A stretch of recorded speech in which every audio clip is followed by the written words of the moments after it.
The border, the North Korean regime is guilty of human rights abuses that amount to crimes against humanity, according to a recent UN report.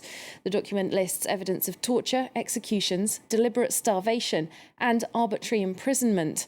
The findings will be at the heart of a special UN meeting in Geneva later this month.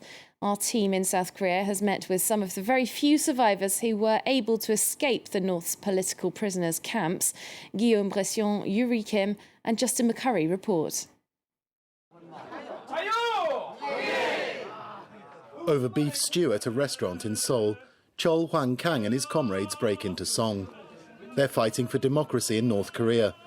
Bringing about the fall of the totalitarian state has become Kang's purpose in life.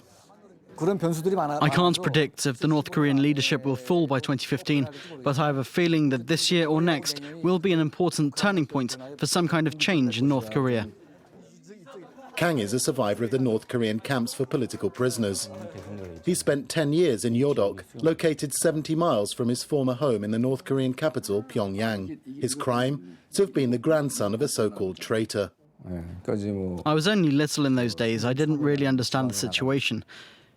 It was the first time I'd been to the countryside, so I didn't understand why my parents were so sad. Sent to the Gulag along with most of his family at the age of 9, Kang's life quickly became a living hell. Even when I had eaten almost nothing, I still had to do hard labor. I felt powerless, but I had no choice but to do the toughest jobs. The hardest thing was the lack of food. After his release, Kang defected to South Korea, where he's head of the North Korean Strategy Center, which promotes democracy in North Korea. He's one of only a few people from the secretive state to have testified before the UN Commission for Human Rights in North Korea. After a year-long investigation, the Commission said North Korea's regime had committed crimes against humanity. Its findings could prompt changes in North Korea, according to this conservative member of the South Korean National Assembly.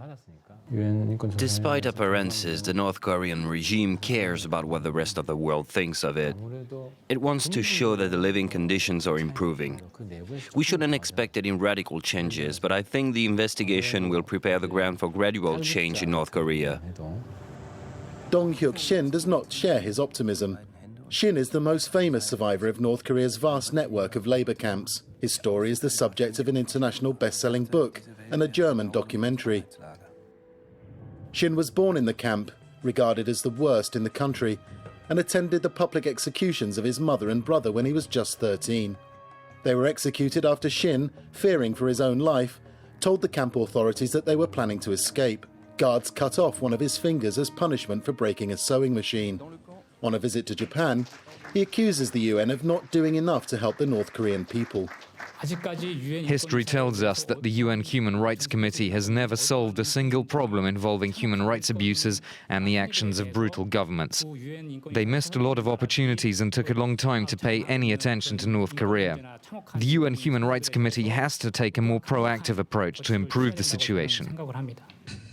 According to the UN, between 80,000 and 120,000 political prisoners languish in North Korean labor camps.